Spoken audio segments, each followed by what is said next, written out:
Good morning. Welcome to KRQE News this morning. I'm Elizabeth Alvarez. And I'm Matt Morrow. It's 5:30. Good to see you on this Monday, October 20th. We'll check your top stories here in just a minute. First, though, what do you say we talk about the weather? What a great weekend we had. It was. And we are starting off to a nice start, I think, this morning. Meteorologist Cassandra Crimmy is here. It's a nice start. Kind of chilly. It is. It's a nice start. You know, we've seen chillier, Matt, so not too bad. But we are going to see the 50s through much of this morning as we get you closer towards the 9 o'clock hour. 53 degrees as we go through the rest of the afternoon. We'll have partly to mostly cloudy skies and the temperatures climbing through the 60s and into the 70s. Could even see a stray shower here in the metro area. Really, the best chance for rain, though, is going to fall for our southern tier of the state, and that's where we have a few scattered light showers outside early this morning near Carlsbad, Alamogordo. We'll continue to track this rain and talk what you can expect the next couple of days in just a few minutes.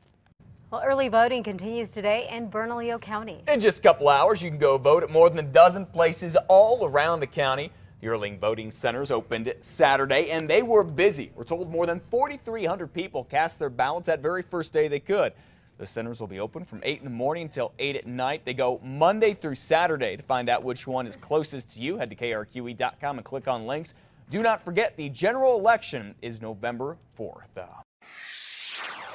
This morning, the union at Santa Fe's only hospital has agreed to a new contract. According to the Santa Fe New Mexican, a union that represents hundreds of nurses and medical technicians at Christus St. Vincent Regional Medical Center in Santa Fe, has overwhelmingly ratified a new 3-year contract. This brings an end to months of heated negotiations. The agreement includes a minimum staffing level that begins in January. It also calls for up to 8.5% in pay raises.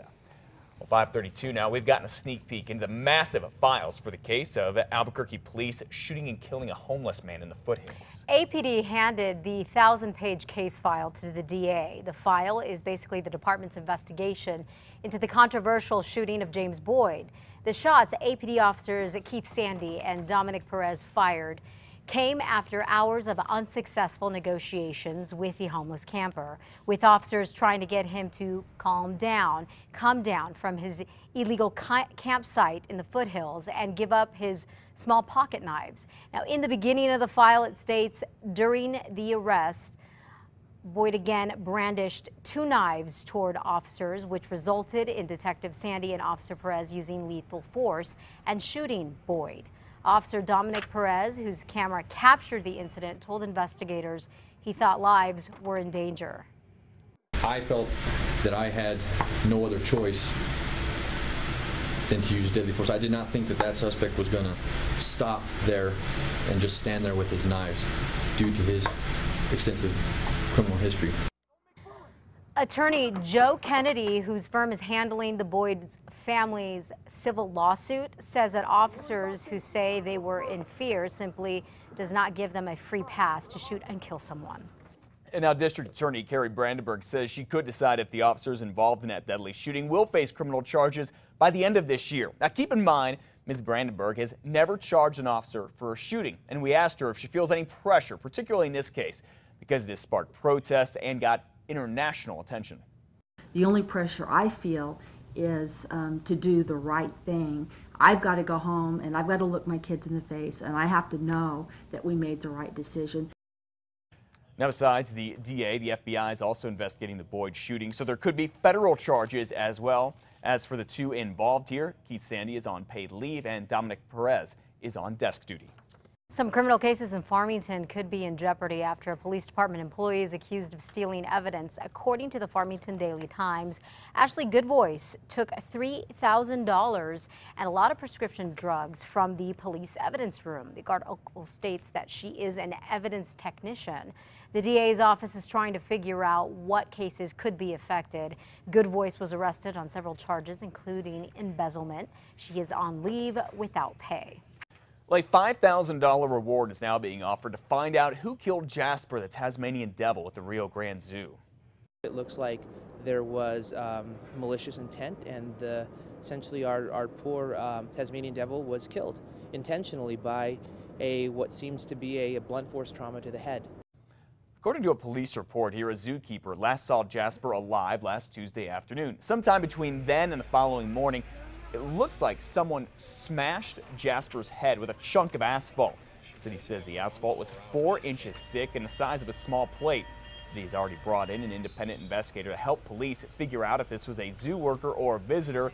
There is surveillance video of the walkways near the animals' pens, but the zoo and police are not releasing it. We are told 2 boys and a man were seen leaving the area last Tuesday afternoon, but police are not sure if they're involved. Jasper was one of 4 Tasmanian devils brought to the biopark from Australia last December. The mayor's chief of staff, Gilbert Montano, says catching whoever killed Jasper is a top priority right now. It's beyond upsetting, Alex. I think that we were outraged, we're angry, and we want to see whoever was capable of this off the streets, prosecuted. Mr. Montano also tells us the city will look at zoo security and make changes if necessary. We now know a police officer was trying to catch a drunk driver before a deadly crash this weekend. According to a criminal complaint, an officer spotted Gabrielle Moya speeding east on Montgomery and tried to catch up with her. The officer says as she got to Eubank, Moya's light was red, but she did not hit the brakes. Police say Moya then slammed into Steve Reeder's motorcycle and killed him. Police say Moya smelled of booze and failed field sobriety test. Yesterday, a judge made it even harder for Moya to bond out after it was discovered that this was not the first time she's facing charges like this.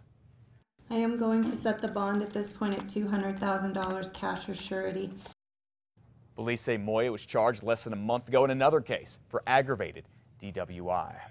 Well, a brazen assault on the UNM campus. A female student says a young man grabbed her and groped her right in front of the dorms. It didn't take long, though, for the suspect to be arrested. And now UNM police are trying to determine if this guy has done this before. The victim told officers a man came up to her on Friday as she was walking in a parking lot near Oñate Hall. Police say the suspect put his hands around her and then groped her. He apparently ran off when she screamed. Officers say they arrested 21-year-old Brett Hester a short time later. She stayed on the line with us, which again helped us. She gave out a very good description. She secured herself in a vehicle and remained there until officers arrived. Hester is now facing felony charges. Last year, if you'll recall, 2 men grabbed and groped a student as she ran near Johnson Field. Police released composite sketches of those suspects. Days later, there was another case. The suspects in those cases were never caught.